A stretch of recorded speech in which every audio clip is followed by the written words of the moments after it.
So Canada's Trudeau enacts Emergencies Act, and crypto is implicated in it. So it's this kind of ridiculous situation where the government, they're used to having control over the money supply, and suddenly they freeze all of these accounts and fundraisers for the truckers who have this blockade across Canada who are currently protesting mandates.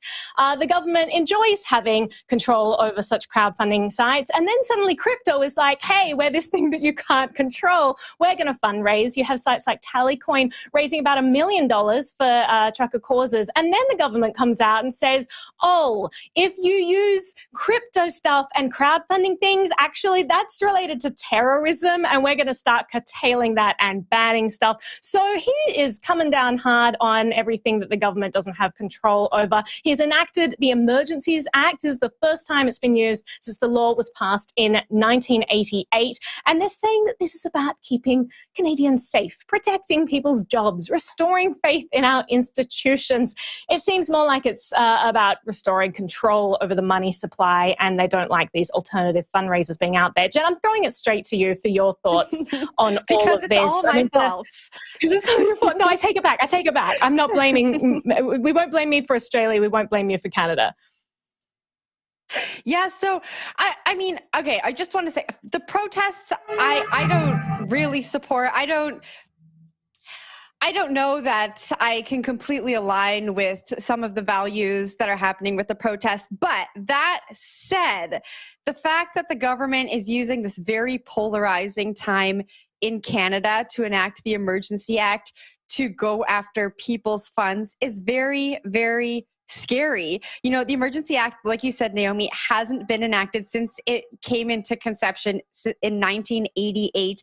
And now they're going after bank accounts. And so we talk a lot about, you know, governments who don't have people's best interests. And we talk about that as governments that are very far away from North America, you know, but it's happening right here in Canada, you know, a place where we didn't think that the government would go in and do this. And I know I'm sounding very flustered. I didn't think that I would get so flustered talking about this. And I think it's because I live here. George, I'm going to pass it up to you. But I think this is a really convenient way that the government has used to their benefit so that they can attack crypto. And so, George, I'm passing it back up to you because I'm really stumbling over my words here. Yeah, this is the realest weapon of them all being brought to the front, right? Once you start messing with people's wallets, here come the real reactions. You know, money talks, bullcrap walks. Whether you do or do not support the cause of this protest, whether you do or do not believe there are opportunists that will co-opt the chaos to be violent, whether you do or do not believe that the protesters are being unreasonable, whether you do or do not believe there's foreign interference in these protests, there is a precedent here that feels really dangerous and shines a light on my least favorite reason that I like Bitcoin, in that Bitcoin does really well in times of chaos, right? And praying for the downfall of nations is good for Bitcoin. And I actually agree with you, Jenn. This hits me close to home now, right? Canada is our neighbor. This doesn't feel like Venezuela. This doesn't feel like El Salvador or Zimbabwe, all these other countries that have, you know, issues with their monies and stuff like that. You know, what if there is a protest for a cause I support that the government doesn't, which I can firmly say does exist in the US where I live and in Greece where my family comes from. So there's something to be said about peaceful and lawful protests, but there's a potentially slippery slope here that is good for Bitcoin and the like, but bad for everything else. Everyone raised their hand, so I don't know who to go to first. Who go wants to Sanasie first. Sanasie, please, go ahead. Oh, thank you guys. But yeah, I mean, going off of what Jenn and George, what you said, the closest example I could think of was, we've seen this before in Nigeria, where the government shut down bank accounts associated with activist groups during the anti-police brutality protests in 2020.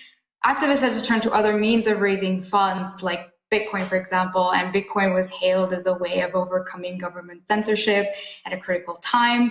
But like you said, here the emergency measures will give the Canadian government the power to pretty much do the same thing the Nigerian government tried to do. And you have like a so-called developed Western nation resorting to tactics of a government that has been accused of corruption on multiple occasions. So it's definitely interesting. And, you know, just putting aside what the subject of the protest is, it's still quite alarming to think that something like this is happening, in my humble opinion. Back to you, Jen.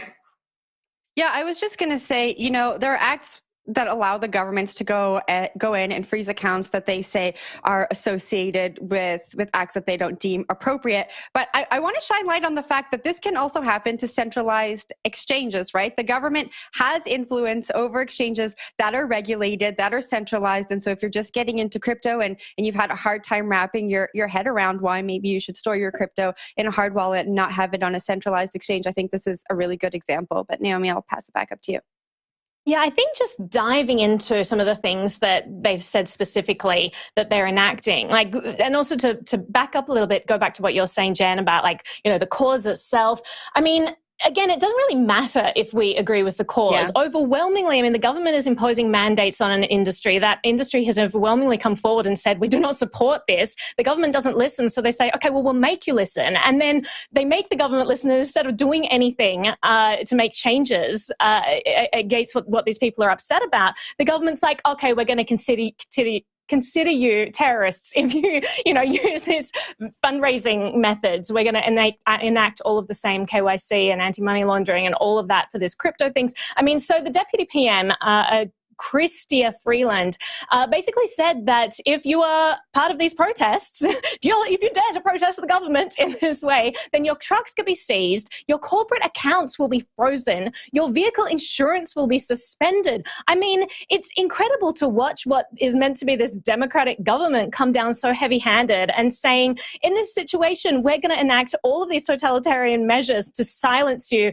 rather than letting you have a seat at the table and have your concerns listened to, because clearly they're not willing to back down on the issues, you know, that they've proposed. But as I said, an entire industry has come forward and said, don't apply this to us. We don't want this. And so it's just very interesting that they're responding in this way. I don't think this is the last we're going to hear from governments responding in such a heavy-handed way. When you see civilian protests, when you see civil disobedience, when you see all of that, they really don't like losing control. And honestly, crypto is all about them losing control. So we'll have to see how this battle heats up as we go forward.